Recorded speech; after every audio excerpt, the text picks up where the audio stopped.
Today, our haunting is a little bit friendlier as we look at Casper.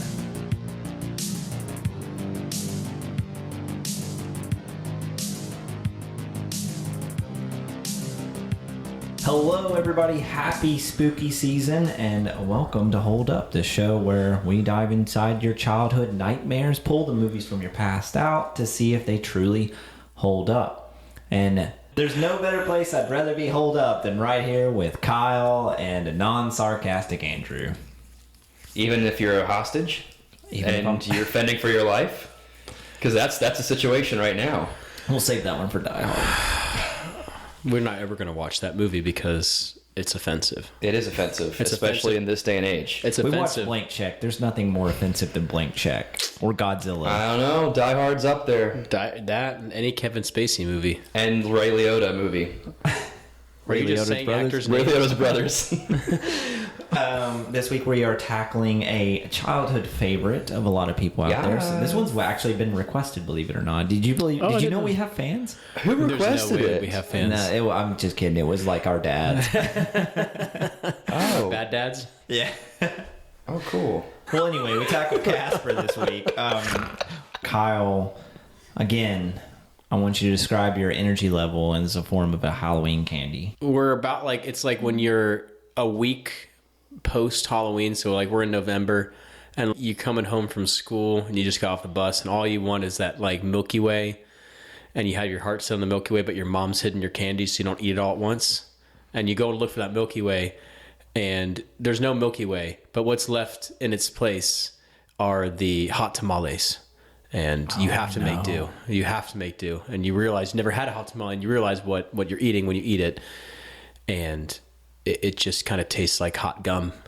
So You ever had a real tamale? Like an authentic I tamale? love tamale. I had one this last weekend, actually. Hey, congrats. Thanks, bro. Tamales are delicious. Hot tamales are not they good. like candle wax, right? They're like if very I don't bad. I think it's been a If while you since put them I've in your had one. nostrils and let them dissolve, they're better that way. But I just don't understand how anybody, when I was a child, thought that would be like something. Oh, let's give that to a kid. my Something that's mom cinnamon. fucking loves those. I Like love those. Mike and Ike's and shit. Like, oh. So my dad loved Mike and Ike's and hot tamale, both of those. I like Boomers. Mike and Ike's. Boomers. Mike and Ike's but at least it had that redeemable fruit flavor or fake fruit flavor.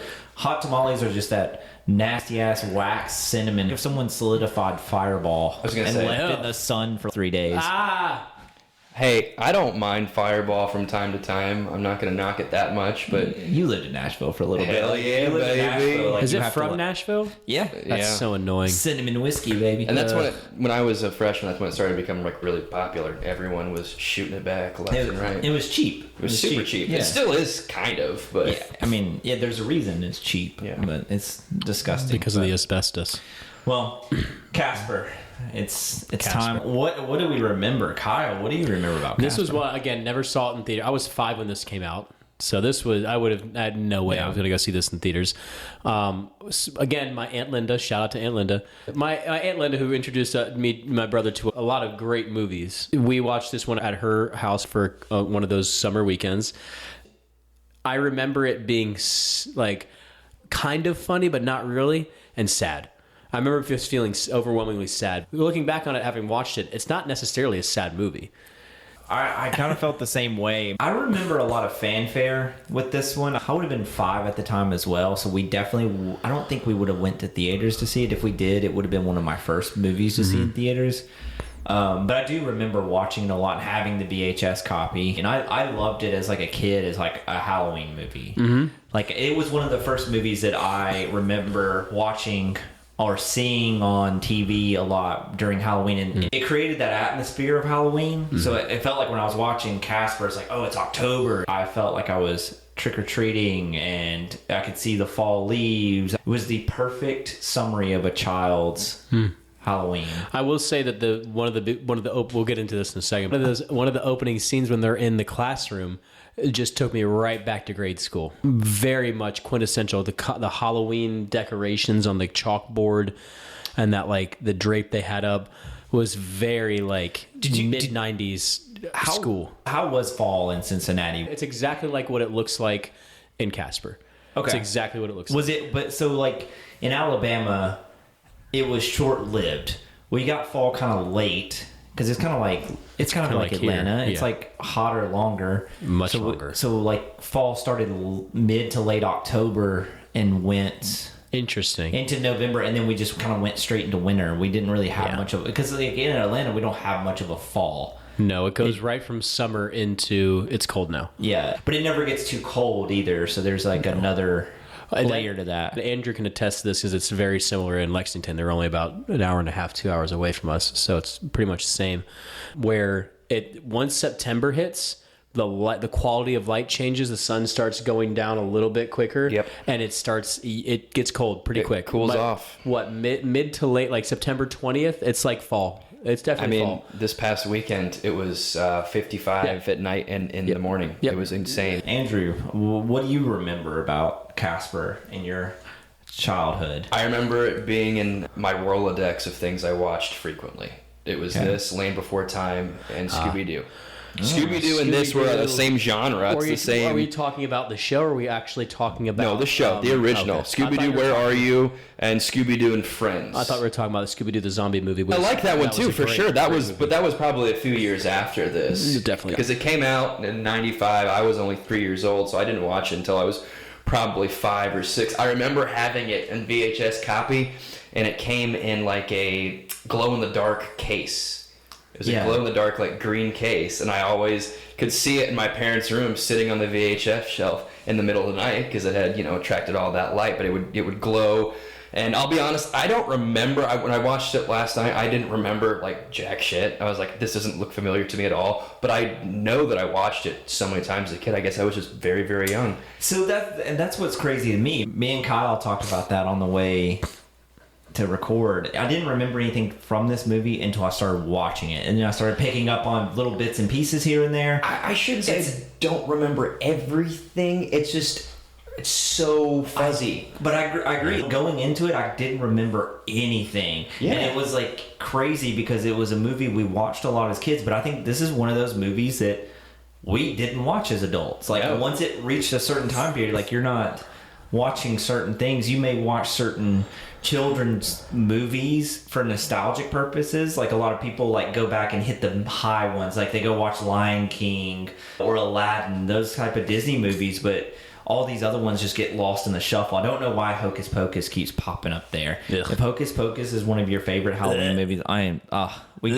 that's another... What do you mean? Do you not like Hocus Pocus? Are you kidding me? How dare you? No. Contrarian fuck. No. Okay, I'm with you. I hate it. I don't like it. I don't know why it's getting the love it's getting. But I put Hocus Pocus on in Halloween Town and Casper, like in those movies that were really popular, and we watched them all the time. But like probably didn't watch them outside the age of 10, maybe. No. Maybe not even 8. Because I don't think... I stopped watching this one probably before I even went to, like, first grade. It was, like, kindergarten, preschool, and then that was it. I gotta ask you guys a question. Do you guys remember the Pizza Hut commercial? No.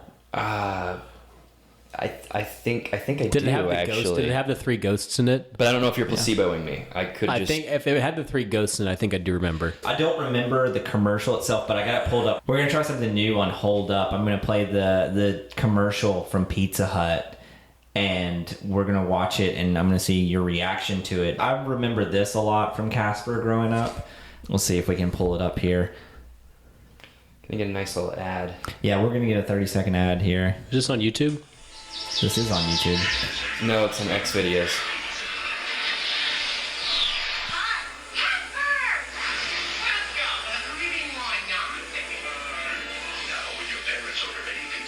Yeah, it's gotta be your parents. So, do you remember the hand puppets? Does anyone else? Maybe. I don't know. Maybe.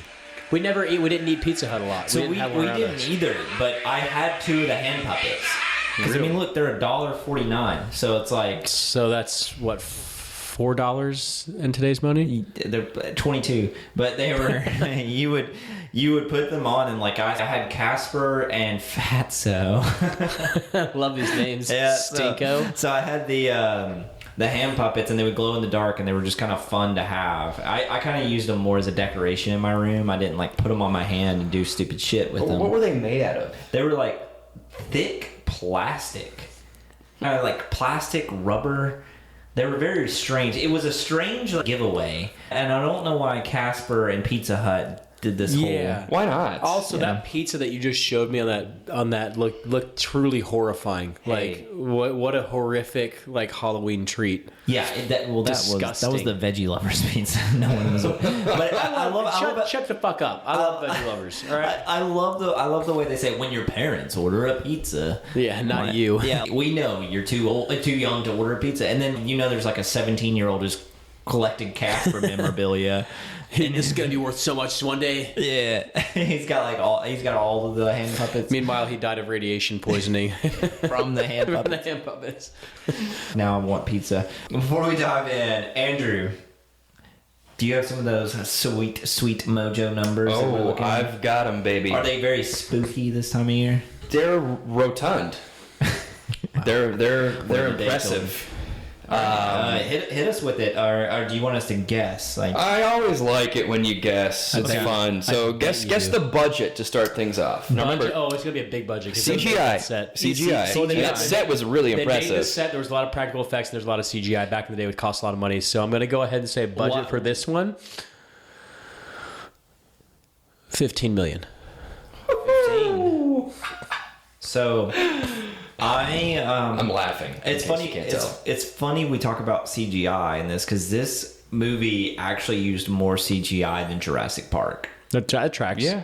It was And the they first. did it all in one scene, like the scene where they're in the kitchen Wasn't it eating the food. the first movie ever where the titular character was created by CGI? I'm pretty sure it was. That sounds right. I can't, almost positive. I'm gonna remember that, rescind that previous one, realizing now how much CGI is in that. I'm gonna go ahead and say I'm bumping up quite a bit to say 45 million. Okay, you're close. Yeah, 45. I realized I forgot how much CGI was in it until we just talked about it. You were close. There is an entire scene where it is almost all CGI. I'm gonna say 42 million. So it's 55 million. Oof, Yeah. that's a Pretty big solid budget, number for 95. a family kids movie. Yeah, and based off a comic book character. There's a lot of cameos in this movie as well, There are, which I don't know if they're credited or not. I didn't look at the credits, but So, So 55. What 55. did it do domestically? it was released on May 26, 95. Opening week was almost 17 million. So That's a bad. good opening That's for a pretty good. family yeah. film. Yeah. But that's against that big budget though. That's Domestic, it was about 100 million and some change. International, 187. So altogether, like almost 290 million total. yeah, Yeah. very good. Very So good. really solid. yeah, big Yeah. big hit. They made back a lot, and then there were marketing campaigns, of course, and it came from a comic book, so there were other ends to tackle. But I yeah, think we have to mention the comic book, even though none of us yeah. had any familiarity with that. I mean, comic book. I only found that out because I was just reading the Wikipedia page. I had no idea that it was part of Harvey Comics, which they had some bigger names, as I was telling you, Richie Rich and Casper. Yeah. Their two biggest names. That was like, I remember those comic books being popular to my grandfather. Yeah, Like, they were from the 20s. the 20s, yeah. Damn. So they were like beloved Or characters, 40s. but kind of Excuse me, whatever. 40s, 20s. What's the difference? What's at the this fucking point? difference? Who cares? beloved characters that were lost on us as a generation. I understand why they were trying to bring this character to a new generation. And I think that was their whole point. But yeah, old comic books based off that, and everyone's wondering why they didn't make a sequel. They got caught up in some time frame issues after this movie was released, and they were trying to work on a script and a budget and all that. And in the meantime, released 2 direct to VHS, I guess at the time, movies that bombed pretty hard, and that caused Universal to scrap 2 major sequels that they had planned for this movie. I remember, I think, having the sequels on VHS back in the day. I don't remember them at all, but I remember having them because how much I liked the original. Let's look at to Casper and 1995's favorite ghost. So we open up on the manor, right? Whipstaff, is that was the name of the manor? Whipstaff. Whipstaff. Whipstaff. So we open up on the manor in this creepy night. We see 2 idiot children trying to break into the manor, trying to, I guess, capture Get a picture of to a prove to ghost. their Yeah. friends. But they went there. Yeah. Yeah, it's been boarded up and abandoned, and no one's going near it. Your typical creepy house on the hill. I remember they're getting into the manor itself, and it's really well set design. as Kyle mentioned earlier. These are actual set pieces, and they built these. They're massive. I mean, these are done definitely in the studios, and like they're big. Right, and the manner that they get in, so the big area, which they will use later as the ballroom. There's a fun fact here. They actually used it for the Backstreet Boys music video. Sense. Yeah, which one? And Backstreet's Back. That's okay. Yeah. So the whole manner, they reused a lot of set pieces. Not exactly the same set piece order. Those set pieces, for anybody that doesn't know, are set in sections, and then they can reorganize the sections as need be to make bigger or smaller rooms for camera operators and things like that. So they shrank them down for the Backstreet Boys music video. So another beloved 90s.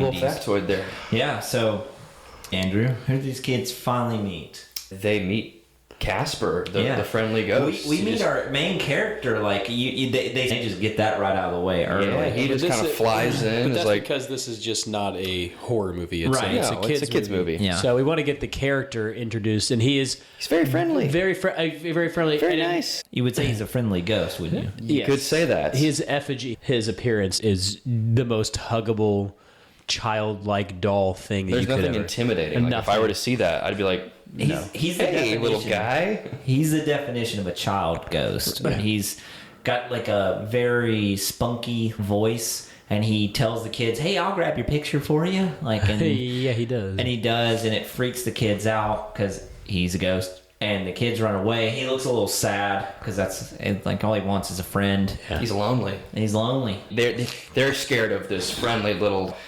unassuming, happy little guy, losers, and they get the heck out of there. They scram real fast, and then we cut to one of my favorite scenes in this movie.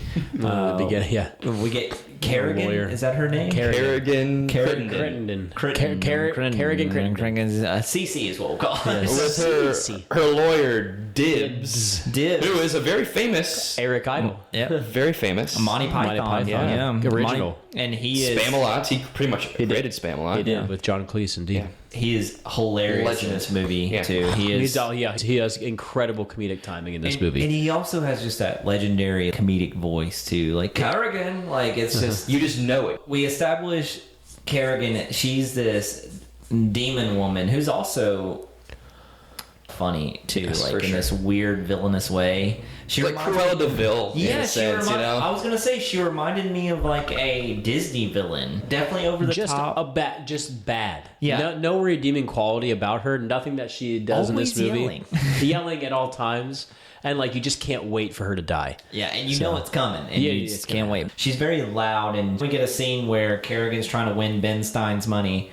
Where It's not Ben Stein's money. It's her father's money or her husband's money, You and Ben missed Stein it. is the attorney in charge of doling out funds, Bueller. which she doesn't seem to understand because he's saying and.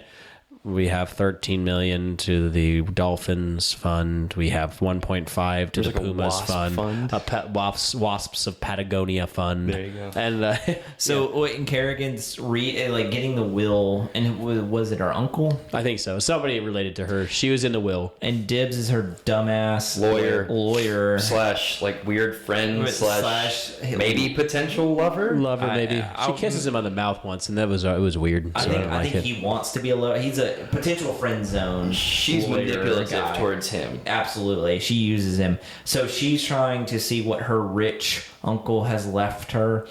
And she finds out, oh, he's left me that abandoned house on the hill that's falling apart. What's the word they use to describe it? Condemned. Condemned, yeah. What did she say? Unlivable? He goes, it was unlivable 5 years ago. Now it's condemned. It was lousy 5 years ago. Now it's condemned. Which is it's a great falling into the line. fucking sea or something. So she gets upset and she throws the deed to the house into a burning fire in the Yes. in the office. What an idiot. Like, it's such a dumb fucking movie because that's the only bit of piece of paper that you have that would say that you own this piece of property. Yeah, and who has a burning Fucking fire in just an office like that? Yeah, I so- call In bullshit. like So- New York City in like early October. No one's doing that. Ben Maybe. Stein just leaves the room, and he's just like, yeah, deal with it. And she's like trying to sue him for what? No, she says, I'm going to sue you. All I get is this piece of property. I'm going to sue you. And he goes, hey, go for it.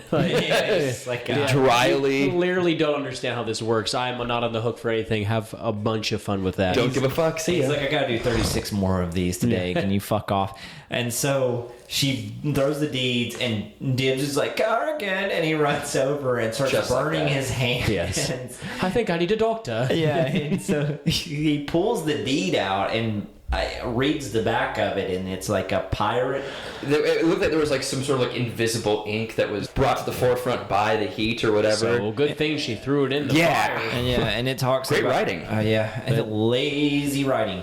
Treasure. There's treasure in the home.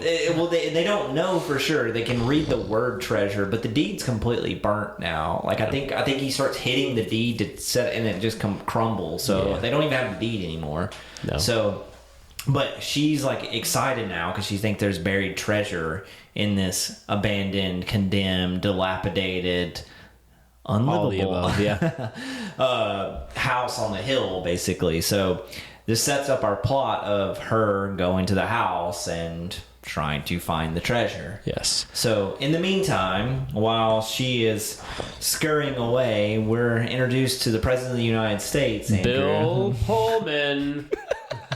Second time we've seen Mr. Pullman. And this is actually, I saw him in another movie like 2 days ago. So just, full exposure.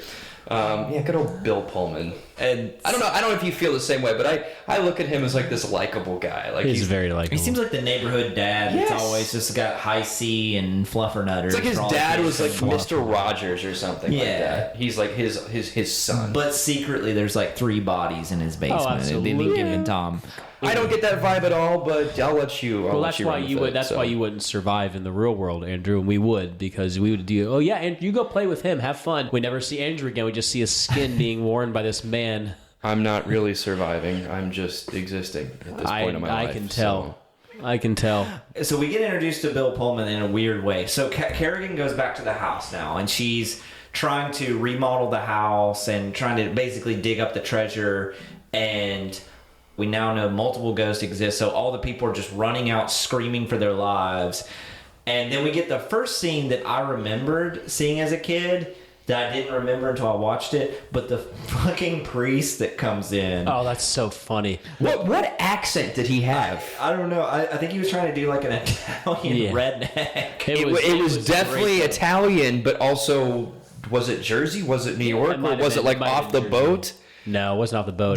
There were some certain words that he used where it was definitely not of the Northeast region. It was so fucking bizarre. But his dress, he was dressed like it was an exorcist call. And he had Yeah. the biggest fucking cross. It was like Flavor Yeah. Flav if he was a priest. Like just fucking giant cross. There was probably multiple callbacks, and he was like, she was like, "Can you take care of this ghost problem I have?" And he's like, "Piece of cake, piece of crumb cake." And I was like, "Wow, what a weird thing to say." It's so It's bizarre. so funny though. I thought that was genuinely I funny. did laugh at it. Yeah, I and- actually did. And then he walks in to try to like exorcise these ghosts, and then walks back out. You hear this retching noise, and he walks back out. He's got green puke all over him, and his head's Turned all the way around. Well, no, it's a direct reference to The Exorcist. Which he was dressed like that. yeah, that he makes had sense. he had the same dress as the Exorcist priest. This is like maybe the first callback at this point. The first callback is actually Dracula's castle. Yes, at the 'cause that's beginning. that's exactly But what- yeah. Universal and the director like hold no punches on callbacks and No, cameos, they're we're shouting gonna, out and they're Easter egging and they're doing all this stuff to tie stuff in because Universal umbrella is massive. It's huge. Yeah. They're trying to essentially exorcise the house because there's a ghost in it because they saw Casper and they're like, oh shit, Casper's here. Fuck. right. And, So- and everybody that goes in just gets terrified. Yeah. But who's the next person that goes in though, Andrew? That's the most giant movie franchise. It's Dan Aykroyd. Comes out He's as just, Ghostbusters. Who are you gonna call? Not us, Yeah, or something like somebody that. else. Somebody else. And he ran away real fast. So I'm like, I'm enjoying this at this point. Like all these Yeah. callbacks. They can't get the house exorcised at this point. Long story short, Yeah. yeah. She wanted to get it torn down and condemned. It can't haunt a pile of rubble. Yeah. So they want to do it. The construction workers come in and this shit happens and then they all flee. They're like, fuck this shit, we're out. So they're in a hotel room. It's Crittenden and Dibbs in a hotel room. Casper goes through the electrical wires in the electric grid and goes into that hotel room, moves the TV that has Bill Pullman on it. And this is when we find out that he is a therapist to the living impaired. Casper's whole thing is he's intrigued because he wants to be able to talk to humans again and be able to communicate without them being scared. Casper sees him and he's got the eye for the guy's daughter. He became smitten with that right away. Casper sees all this and is like, this is a good segue for me to talk to humans again without them being scared and them to meet this guy. So like now they're converging here with Bill Pullman in the middle.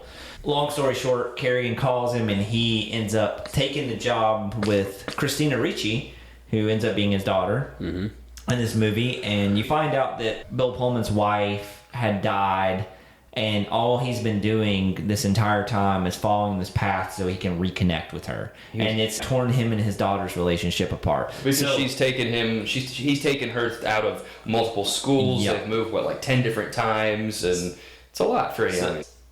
He promises her this will be the last one, and so she gets excited because this is it. And then they make it to Maine.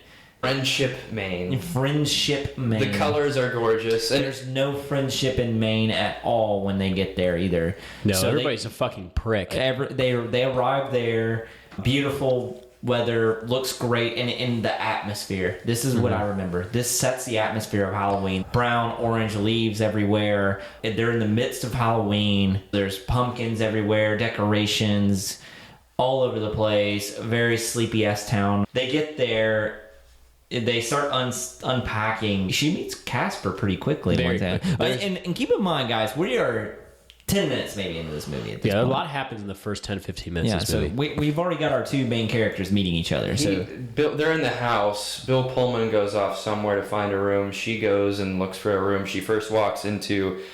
This house is massive. It's massive. This house is bigger than the Empire It's probably State like 82 rooms or something. I remember when I was a kid being like, wow, this is a weird house. Looking at it now, I'm like, who the fuck made this house? What design?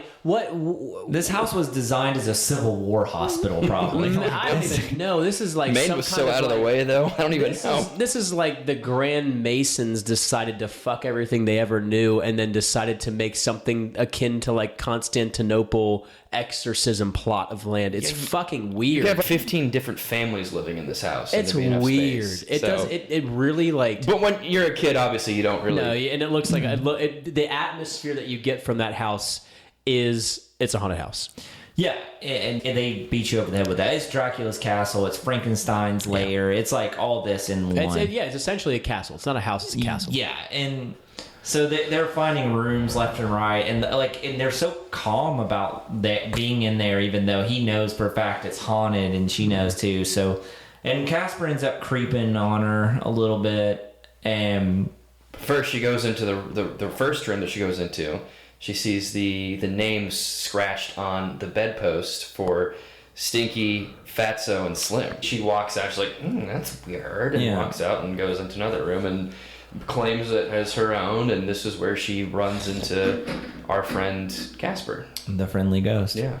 And so she sees Casper, freaks out, flips out. I mean, she passes out. She literally passes out. Yeah. And then he goes over to the tap, and then like I thought he got the water in his mouth, which it turns out he did, but he swallows the water and then wrings himself out. So essentially he just sweated on her to get her awake. Yeah, the physical nature of these ghosts was not consistent throughout this movie. Freaked me the fuck out when I was a kid. That was what I was gonna say is they do lose what ghosts can do and what they can't do in here. The physics of this shit's all over the place. You don't set any like world rules. As a kid, you don't really question. Yeah, as a kid you don't. But as an adult, I totally did. One thing we should add, she doesn't believe in ghosts. She told her dad that multiple times. You actually believe in this stuff, and here she is, face to face with the ghost. He was doubting himself too because I don't think he never ran into a ghost to basically lead him to his dead wife. She meets Casper. They're both freaking out. And he's warning them, don't wake up my uncles, don't wake up my uncles. And then that's too late. Which sounds just Oh, so terrifying. Or I think it was they were gone, and he's like, "Don't, my uncles will be back any moment," and then they come back, and it's they notice the human, and then just it's an all out fight from then, and that's when Bill Pullman is like running around. He's like he hides Christina Ricci in a closet as these three. They're ghoulish. They're the most hateable. Like as soon when I was watching this as an adult, I was just like, I can't wait till they die. Like I fucking hate. And they're already dead, folks. Like they're just the most despicable. Like what? So they're spiteful and it's fatso, stinky and slim or stretch. Yeah, not slim. My bad. And they talk like they're from New York, and they just fucking disgusting.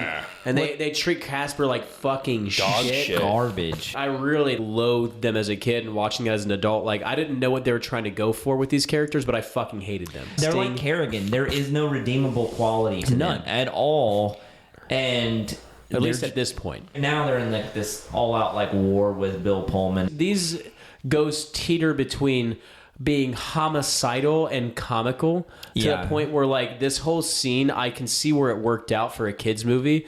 But, like, if you graduate to, like, adult thinking, you're like, well, there was almost manslaughter. No, there was just almost straight up just premeditated murder Well, that happens. they twisted a priest's neck around. But he's still alive, though, Chase. Yeah. They have these swords, and, like, they just get swords. They conjure swords, and all of a sudden you're like, well, shit, he's about to get fucking cut up.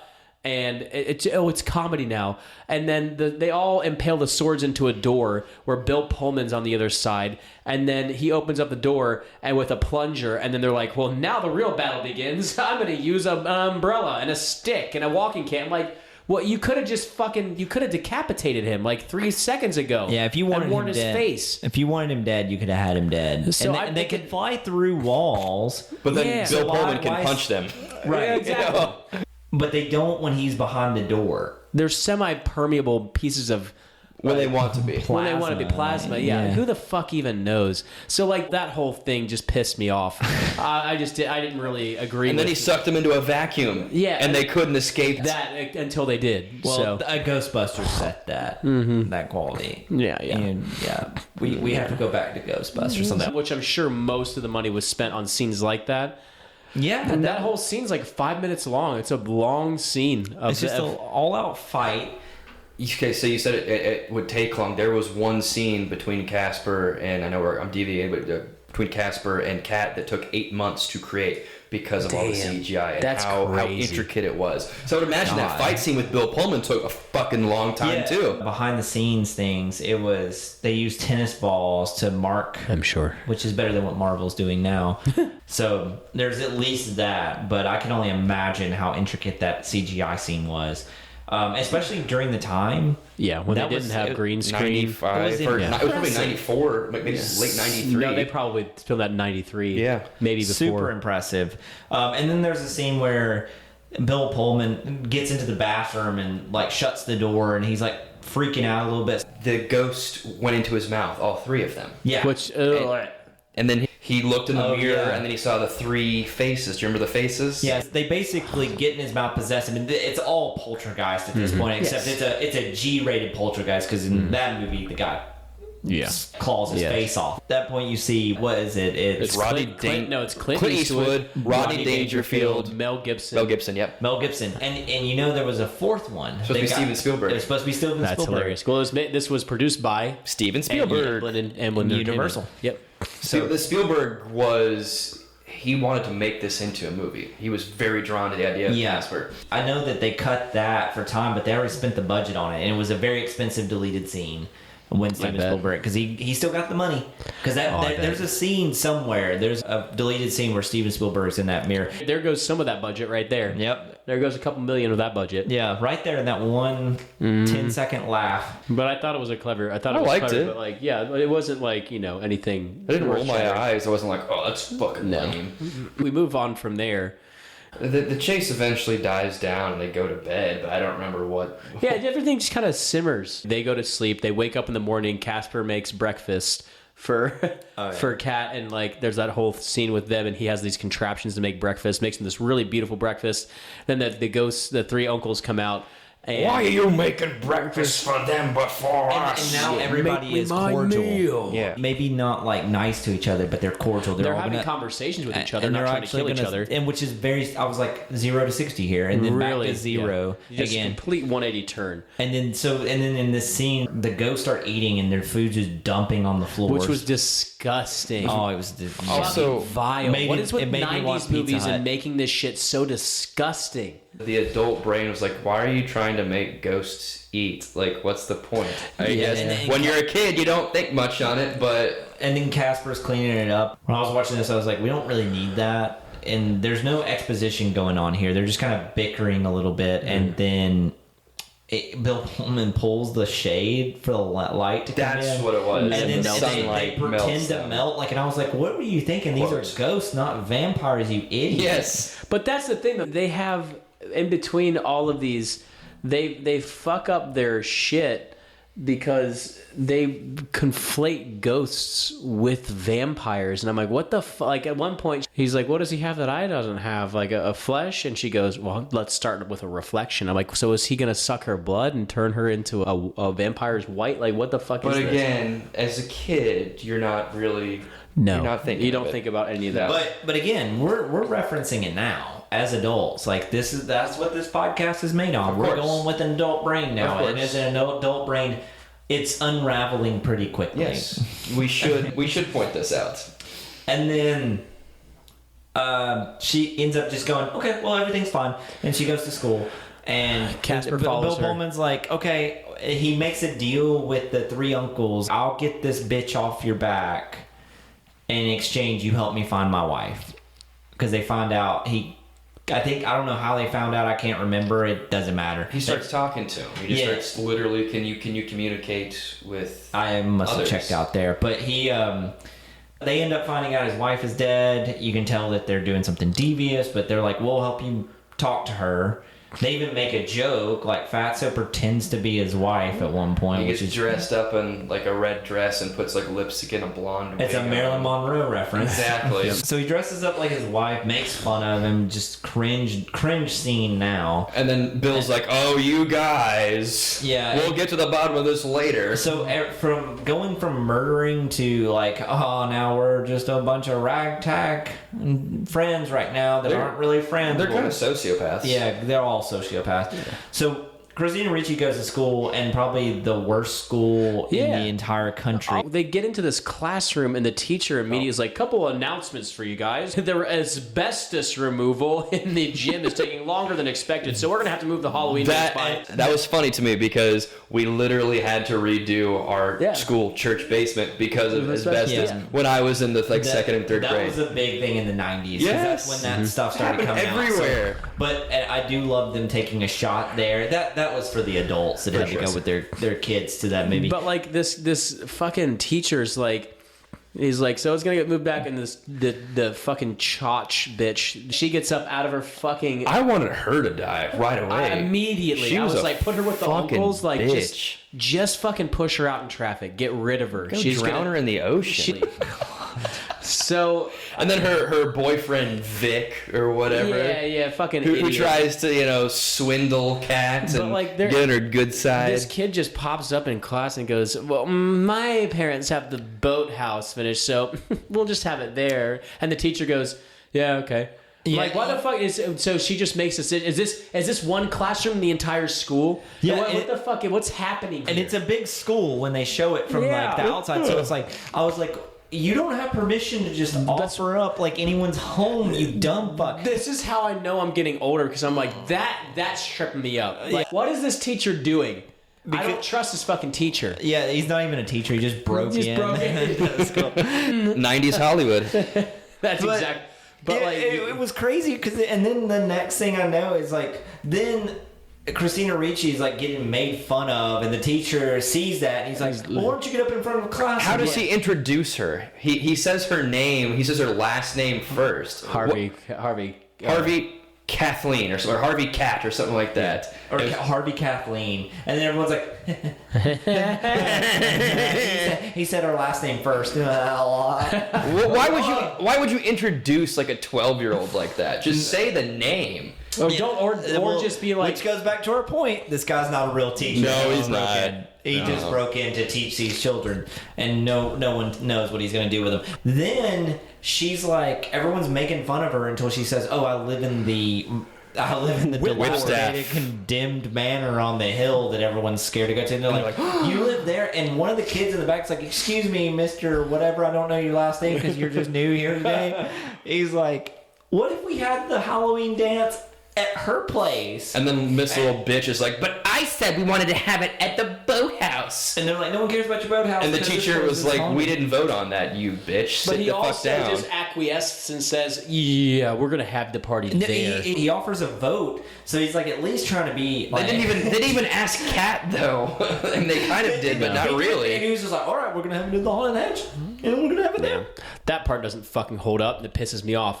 That would never hold up anywhere. That didn't Anywhere, even probably ever. hold up at that time. Maybe in the 50s and like prior. who offers my dad. I just remember having to beg my dad permission to have a friend over on a Saturday, no, like not much less much like like the have like a entire- fucking Halloween dance in our living room. No, Like, that wasn't gonna happen. So So we find out a lot about the school there, and they're all a bunch of fucking pricks, and they just want to use Kat's mansion as a Halloween party. So that's what we find out there.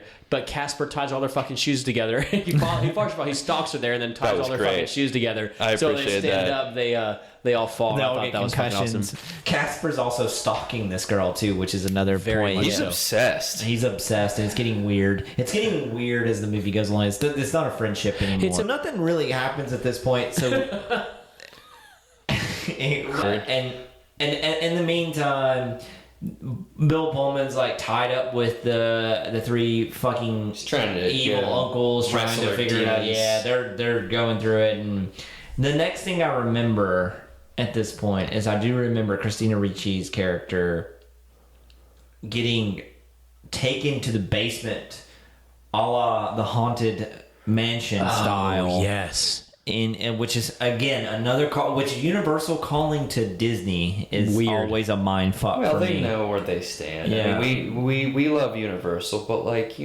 Yeah, holds at that the time weight here? especially. Yeah, it's weird for them to like shine on each other though. They usually shit on each other, but they shined on each other here. So Haunted Mansion style ride, Christina Ricci goes all the way down into this basement, and that's where she finds out that Casper's dad was an inventor, and Casper was telling the story.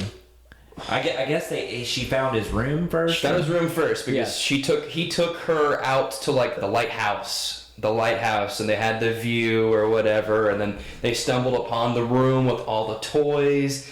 And before that, she was asking Casper, like, "What's your past?" He's like, "I don't really remember anything." I do remember. Yeah. because he's like, I don't remember. I can't recall anything. And she was like, then "Does she my shows mom remember me?" And then she shows him the sled, and Yes. then immediately his entire existence is remembered. Mm-hmm. His dad, what his dad wore, the times his dad beat him with the stick. So like But he Casper, liked those times, though. and Casper remembered everything, and then that's when he remembers to take her down into the basement and show him like here's dad's lab. Casper had died in this. died of pneumonia. He got Yeah. sick. He got the sled to go out in snow, and then he got pneumonia and died as like a 12-year-old Casper boy. did? Oh yeah. His dad then died trying to invent a formula to bring the dead back to life, Which is real. Frankenstein. Yes, yes. So like, Mary Shelley going on. But we should also add that while they are all doing this, we've got Crittenden and Eric Idle, whatever, Dibs, following them around, like eavesdropping Yes. and like trying to just like figure out what's going on. Yeah, because they want to find this treasure, and so they take at face value what the ghost and like 12-year-old girl are talking about in regards to this, device that brings people back from the dead, and they go gung ho for it. And they're trying to get into like while they're doing that, then they figure out like there's that special juice that they put in this little contraption that the dad made. And if you get in the contraption and you turn the juice bottle or the bottle of red liquid, And it vaporizes in this chamber that they put them in, this fucking iron lung they put them in. You turn the dead back to life. And they try to do this, but to Casper to bring Casper back so they can fuck. But they don't wind up doing that because Crittenden goes and kills herself. yeah, she essentially just no, because Dibs takes the vial. There's only one of these. Dibs takes the vial because Casper's dad is dead. D-E-D. D-E-D dead. And so they find out that like, oh, this we can bring somebody back to life. That's how we can get the treasure out of the safe. One of us dies. We'll just bring you back when you're done. Exactly. You can go in there as a ghost, get it from the inside, and come back out since you can go through walls. Therefore, go through the safe. So she's trying to kill... Crittenden's trying to kill Dibs. I will say this is one of my favorites. It's very well because done. they turn the bad guys on each other because then she just So good. instantly tries to kill him. She's like, you're going to be the one to die. Go through the safe, give me the shit, and then I'll possibly bring you back. and then we all know that that's not going to happen. And they don't even know how this machine works at all. No, no. But they're all arrogant enough to think that enough to think that they could get Dibs to is work. like, well, hold on, let's talk about it. And she's like, no, I think it's time for you to die. So they're chasing each other around. She tries to run him over in her expensive Range Rover, and she hits a tree. What we think it's a very clever done scene. She drives it through the woods, missing him. Goes through the woods and hits a tree. Giant tree. A giant right tree. on the edge And of when this you're cliff. watching the scene, you're thinking she's going to shoot because you know what's about to happen. As an adult, we know what's going to happen, and you think she's going to go through the windshield. Yeah, no, but she goes, oh, everything's... the lights stop and the airbag stops me even though I don't have a seatbelt on. Oh, I guess I'll just get out of the fucking car. And then there's nothing underneath She's her. like She on a falls cliff. to her death. She falls to her fucking death. You know what this reminds me of, and it's very off topic, but I have to share because it's you all. What? Instagram videos of people playing GTA 5, and they're like on top of a building in a car, and they have like the prostitute with them, and they park it so that, you know, when the prostitute opens to leave, she just falls off to her death. It's the same shit here. Kids these So days good. and their imagination. I know. So she's dead at this point. Yep. She is long gone. And a kid's movie plummets to To her death, like probably almost 1,000 feet, Yeah, too. At least. Dibs is like, well, all right, time to go. Let's go. And so he starts walking away, and she shows up as this nasty ass screechy ghost. It was a good cartoon they put together. They did, I thought. yeah. It was pretty really well done at that point. And then I'm forgetful where we go next. No. Bill Pullman is off with these ghosts doing yes. karaoke while like plastered drunk. At a bar where there's people. Yeah. But they did kind of a Gremlins thing here because the bar is like messed up, everything's torn up, and there's one bartender and he's like hovering under his like chair. Bill Pullman's like trash. Yeah, he's trash. He's He's absolutely talking about how much he likes them and yada yada yada. Meanwhile, while his back is turned and he's rambling about how much progress they've made and whatnot, they all pull out weapons like they're gonna fucking kill him. Not just any weapons, like A Shotgun? Shotgun. Like a spear or something? Spear. What did the other one have? I don't know. It but doesn't matter. It was brutal. It was at like an absolutely like grim way to go. In the middle of like a dimly lit karaoke bar or like the a reason- dive bar. And the reason is they were like, we'll be more powerful with 4, is I think was their reasoning, right? Yeah, and something so like that. and they keep trying to kill him, and he wins him over though, right? He wins him over, which is weird because all he says is something like, "I've never." He's never like, had I just think of friendship." you guys of like, I just think of you like going out with the boys. Like, I love you. And he kisses them all in the mouth. And then they're like, what a sweetheart. And they start crying. And they drop that, like, one of them throws the shotgun and it explodes. And, Yep. it shoots and it almost kills the man who's sleeping behind them. It's just fucking hilarious. And then Bill Pullman starts back. He opens up the door. He's like, let's go out. Was this the entrance of the bar? I was Yeah, I confused. think it says caution or something right there. And you know you shouldn't walk there. And the ghosts are like, hey, don't do that. Don't, stop. But they don't really give much of an effort. It's half-assed. And like, hey, wait. He falls into this manhole, and guess what? He fucking dies. He fucking dies. He So- fucking eats it, and he's dead. He's out of the scene right now. And at that point, we go back to the mansion. Is that where we head to? Yeah, we go back to the mansion, and you got Kerrigan's ghost flying around. I think she tries to get into like the little humanizer machine, or wants to, and But why does she want to do it though? because she wants to go back to her human life and have the treasure. Yeah, but she went in. into the vault. vault, grabs the treasure out, and now Cat and what's his face? Casper. Fucking Casper. Fucking idiot.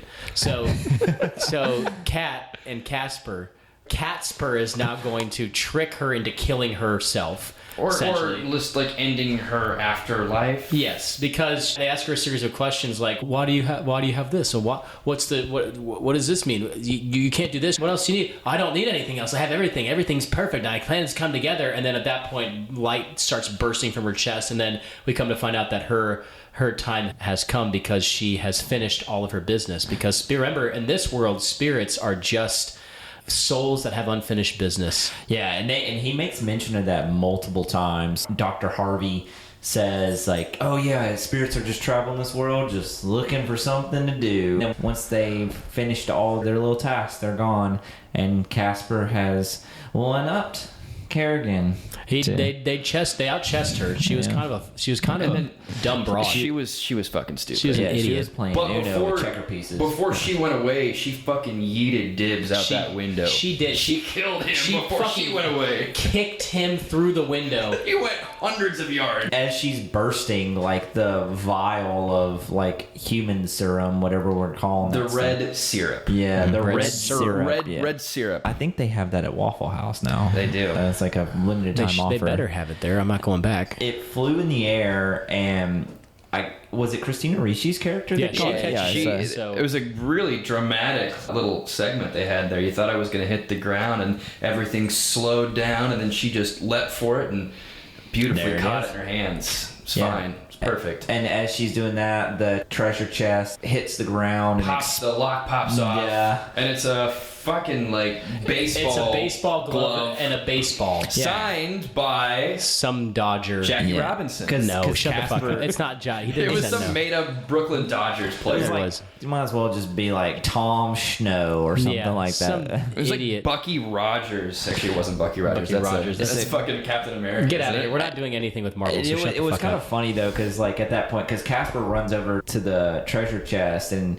obviously it's something his dad kept as a treasure to him from his passing son. So yeah, womp womp. Yeah, fuck, well, there you go. Sad. Obviously they didn't know, but it's just No. it's hilarious that they were fighting over like a baseball glove. I think it's hilarious that she killed somebody to get it, and she killed herself to get it, and I think that's fucking hilarious. Yeah. And she's also dead now because of her greed. And there's nothing funnier than somebody that gets what's coming to them. Greed kills, and I think that's a fun way for those characters' lives to end. I want to make a correction. It wasn't a made-up person. It was Duke Snyder, Duke Snyder. who I'm pretty sure is in the Baseball Hall of Fame. Is he really? Yeah, Man. He was 11th ballot, 1980. Duke Snyder, Damn. real dude.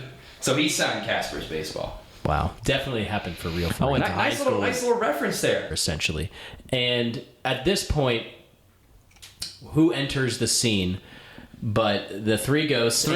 And dead Bill Pullman. dead dad. Dead dad. Yeah. Womp, womp. After he fell down that manhole like Just a like dumbass. an idiot. Just I nonchalant sat there for like fall. 5 minutes too when he came back, which it was cool to see Bill Pullman as a ghost. Mm-hmm. But after that, I sat there for 5 minutes trying to figure out the whole situation with the manhole, because that was blocking the entire entrance to the bar. How did they get in? Yeah, why? And why didn't they just close the bar? Or did he go to the back? Like, I'm still so confused by that whole. And he was drunk as shit, and he walked backwards into it. He didn't walk head first. He backed up into it. But now we know, okay, he's definitely dead.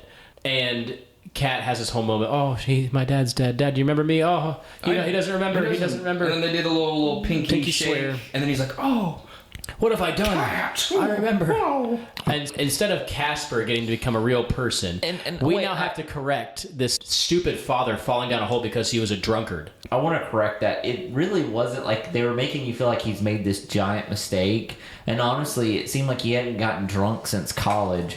So he was just having letting loose. Yeah, he was just letting loose, having a good night, and it was actually the bar's fault. And Kat should have let him just stay dead. She could have had a massive lawsuit and lived like She could have sued them. She could have, and then she could have had a boyfriend for a couple years. yeah, And then You know? maybe a husband. No, just boyfriend for a couple years. that- It would have that- petered out. Casper wanted to keep her. No, Casper is probably closeted, so You know. yeah. I think Casper's asexual. I think Casper is asexual. I can get behind that. Yeah. Not closet. So He just like he loves her And Casper's a good boy. Good dude. He's a good guy because, again, he, instead of making himself a real person for forever, he gave that red syrup to Bill. Sacrificed himself coming back to life so Mr. Harvey can have his life again, even though he threw it away in a manhole cover. And then meanwhile, all of this shit is happening. Kat's classmates are in the Great Hall and like the living room. Yeah, she runs downstairs with the doorbell rings. She's got this massive dilemma from future 2-year boyfriend and dad, which one she wants to come back. The doorbell rings and she's like, with you 1 second. Just come on. I just have to get my dad back to life. He's dead. And then when she opens the door, the teacher is like front and center. Yeah, Fake teacher. We've established that he's definitely a fake teacher at this point.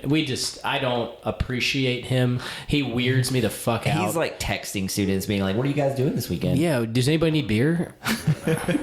Like, I got some hash. I got Got a driveway full of hash. Joe likes Smarties. So they start the party, weirdly enough, a non-decorated Halloween party because she didn't decorate them. But I guess she didn't have to either. But I'm glad you brought that up because I rewatched it. There was all of a sudden it was decorated. Like there was just like, oh, now there's a chandelier of plastic light bulbs and shit that's out now. I don't need that kind of stress in this movie. I don't need to know who picked that. Like, did they just put it up? Because they're like, well, I guess we'll just put it up in this giant 40-yard foyer that's out here. You know, the fake teacher brought all that stuff in like a Walgreens bag. he set all that up when Cat's like, my dad's dead. I'm gonna It's go take care of Dwayne Reed up there. Oh, yeah. Oh, so sorry. So we're trying to get through, like, there's a whole bunch of things happening, and basically, Bill Pullman comes back to life. Casper doesn't. They all go on, and Casper's like, I guess you gotta get back to your date. Humph. Shoe kick in the gravel. He's so distraught. And why wouldn't you be? Because you had to clean up somebody's mistake who was abusing substances. But essentially, we're getting to the point now where we're wrapping things up. But just when you think the movie's over, who comes back down in a beautiful red dress? But Bill Pullman's wife. Oh, yeah. Her wife was dead. Dr. Harvey's wife. Looking like Sigourney Weaver from Ghostbusters at the same time. Yeah, she really did. Casper's back in his little toy room. He's underneath the train set and pouting. Sunlight just like pours into the tracks, and you look up and you see this floating woman in a red dress who's just ascending down from heaven that doesn't really exist in this movie. In this movie, yeah, there's no heaven. I don't know where she was coming from. Yeah, it's very unclear, but she comes down. The ethereal. She like died and went to the board of trustees for the afterlife or something. She did. So she comes down and then has a one-on-one with Casper, like, hey, good job for giving that juice, the only one left, that vial, to the guy that killed himself by accident. So now you get to be alive for 2 hours. And he goes, well, I can't. And Cinderella got till midnight. Well, Cinderella wasn't 12 years old. Like, oh, thanks so much. That'll be a huge solace for me while I go down and soft hug and hump this lady. Thanks for keeping this boy ghost bedtime in check. Thanks, because I'll forever stay a fucking little boy, and I'll never be able to grow up from here. So I guess I'll just live this life for forever. That's the craziest part to me is he does this like very noble thing and sacrifices his life again. And all he gets is like 35 minutes. Mm-hmm. Take it or leave it. He essentially gets a conjugal visit. Yeah.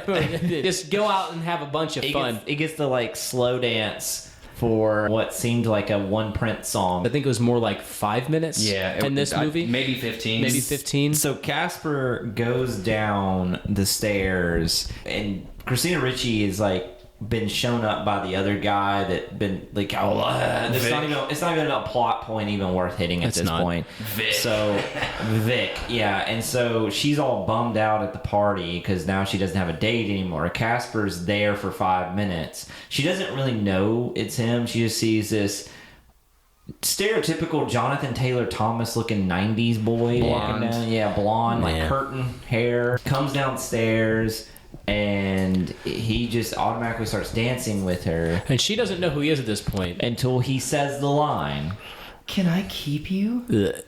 Yeah. Just like that. Just like soft and breathy. And I'm going to ask you guys a piece of trivia. Do you know where that line came from? Yes, actually. Oh. I do. Do you? At the time, J.J. Abrams was a writing intern for Universal. And he was given that line. Bravo, Andrew. I'm going to give you some applause. Yeah, J.J. Abrams wrote that line He went uncredited for it. I think a lot of people don't know this, but when they write scripts, you'll have your 2 main writers or 3, however many main writers you have. Usually it's 2, 3, and then they'll sell it to a company such as Universal, a production company, and then they'll take ghostwriters, no pun intended here, and they'll punch up the script is what they call it. So they'll bring the writers in. He was one of those. Yeah, and they don't pay those writers, just making little small adjustments to the script or like the spec script. It depends on how big the budget of the movie is and how big the movie is in the. I don't think he deserved to get paid for that line personally. I don't like that line. I think he could have done a little better. It made my skin crawl. It's a little weird. Even if it came from a 12-year-old to another 12-year-old. That's the scariest part of this movie. Is a ghost reincarnated as a boy saying, "Can I keep you?" Anyway.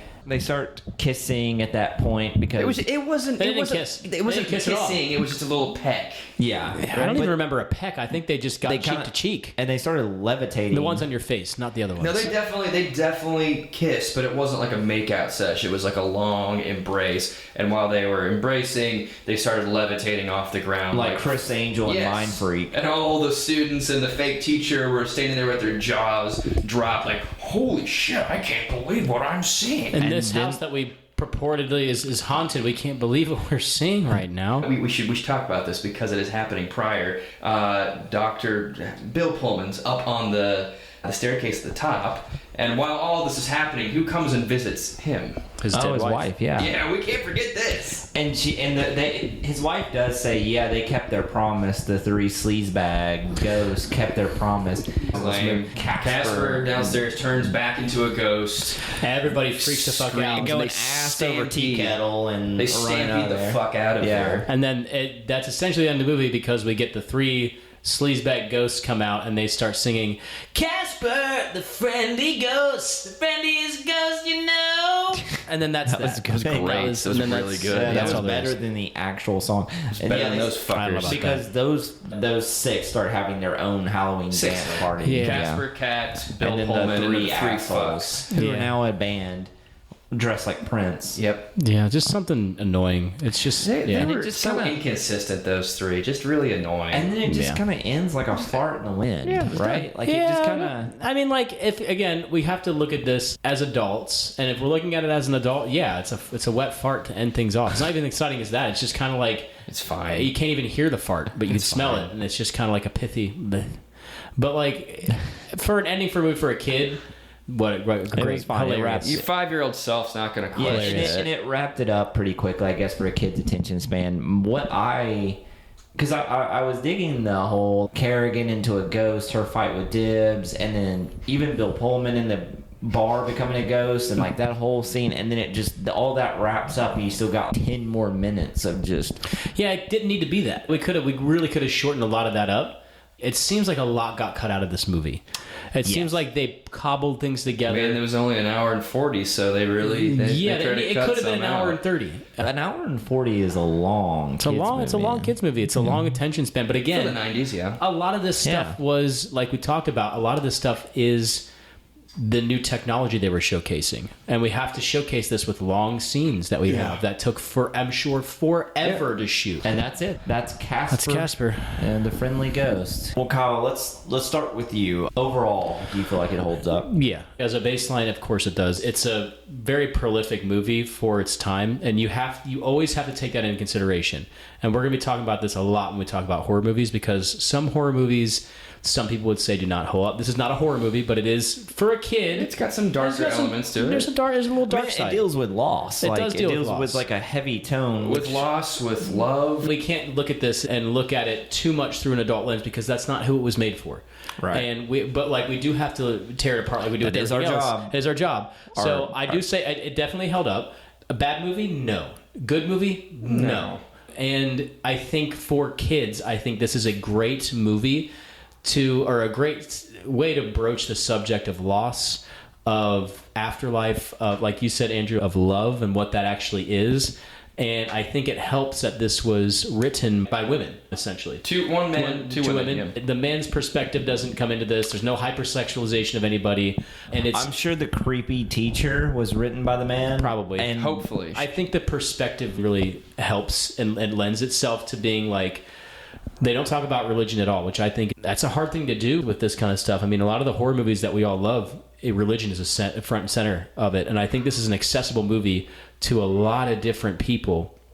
And it's something you can show your kids and not have to worry about some deeper questions. And horror in general, like religion's always going to be front and center because what's scarier than dying? Because we all have to do it at some point or another. It's a fear that is deep rooted in the human construct. And this made dying and religion kid friendly. And religion is one of those things that makes dying acceptable for a lot of people. It's like what happens to your soul after you die. In this movie, if you have unfinished business, then you do this. But it doesn't. Again, if we really start to pick it apart with our adult brains, it starts to unravel very quickly. There's no point at that. That's my point. So like you have to just kind of leave it where it's at with this one. What about you, Chase? I agree. I look at these movies that we see as children, especially as like, can I show this to my kid now? And you don't have a kid right now, Chase, so shut up. Yeah. You're lying to our audience. My metaphorical kid. My invisible, non-existent kid. If I showed this movie to them, would they enjoy it? Does it stand up with their generation, more or less? You know, because like a lot of these kids' movies we watch, they're trapped in the 90s. It's like a relic. You know, like where we show them and we're like, oh God, it's like a different world and a different environment, different things. I think this one does a better job than most of not sticking to a timeline. Mm-hmm. And it felt, and the atmosphere is really good. I think I mentioned it earlier. It's one of those things where you put it on and it feels like Halloween. I think it holds up. I really do. I mean, it's flawed, but I think it is a fun watch. If you go in thinking, oh, I'm going to watch a classic from my past, which, again, we talked about it. Just listen to us here. If you go back and just go, oh, that movie was so great when I was a kid, and you go in, you will be disappointed. Go in with low expectations. I'm watching a kid's movie. If you're out there, if you have children, it's a good one to dust off and say, hey, this is a movie I watched during Halloween when I was a kid. And I think it's perfect for that. It's not too scary. It's just right in the middle. It's very kid friendly, and it does a good job as a kid's movie. I think it holds up. Andrew. It definitely holds up. It's one of those that it's not going to make you feel super enlightened. You're not going to walk away from this and be like, wow, what a great film. I know something different now. But it has a time and a place. It's one of those you can put on the shelf and pull back out at the right time, and it will absolutely fit what you need it to be. It's great for kids. It's one, like both of you said, you have kids, you want to show them a quote, scary-ish movie when they're young. This is that in a nutshell. This movie perfectly encapsulates what we want to do with this podcast. One of those movies that you've forgotten about, that you don't really remember, because I went into this not remembering anything, and even watching it, I was like, this isn't like really ringing a bell. There's a few scenes and a few lines just like trips the memory. But for something that was such a prevalent part of my childhood, I had completely forgotten about it. We pulled this off, and I didn't feel upset when I was done watching. I wasn't mad. I didn't feel like it was a waste of time. And I knew that later on down the line, it would fill its role again. So yeah, it holds up. If you had to put an IMDb stamp on it, what would you give it? 6.8, I think, is a little higher than fair, because I think that there's a lot that could have been done to make it funnier. It wasn't as funny as I wanted a kids movie to be from an adult standpoint. Correct me if I'm wrong, Andrew, but I didn't see any or hear any comedy of threes. I didn't hear any like one time, two time, three time. There wasn't a lot of slapstick. No. The slapstick that was there was just ridiculous. And I'm talking mostly about the scene with the three ghosts and Bill Pullman in the beginning when they scare him. I wish that there was more clever comedic writing in there. I don't know how to fix that right away. But there were some funny parts, but there was mostly character acting. Well, Andrew, from your kid's brain, what would you give it IMDb-wise? 6.3. 6.3? Yeah. That's pretty solid. I'm right there with you. I'm thinking 6.1. I think I struggled so much with the ghost rules and trying to figure out what kind of...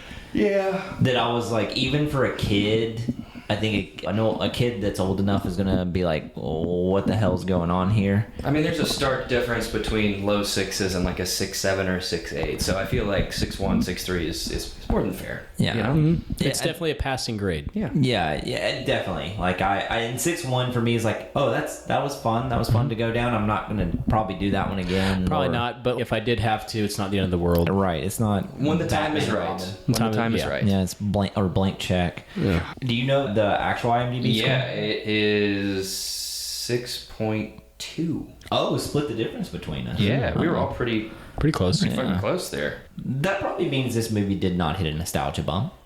No. No. And if it did, it just got... I mean, because this was a 6.2. hit back in the day. Very Like, much there's a no hit. way it was that low. But that about wraps it up. That wraps it up for Casper and ye old friendly ghosts out there. If you see any ghosts or know any ghosts, don't call the Ghostbusters because they don't want to help you. And really embrace the ghosts because clearly they have a physical side to them. Yeah. But And they'll try to keep you. they will try to keep you, but always ask before you touch. I'm going to end with the tagline of the movie that was on the movie poster. Get an afterlife. Get an afterlife? That's what it says. Like Yep. got milk? Or like get a life. Get an afterlife. So now my grade went to a 5.8. So you know the Yikes. rules by now. We just reached into your childish nightmares, pulled Casper out from your past, found out you can keep it. Keep it around. We hope you have a great spooky season, and we'll see you next time.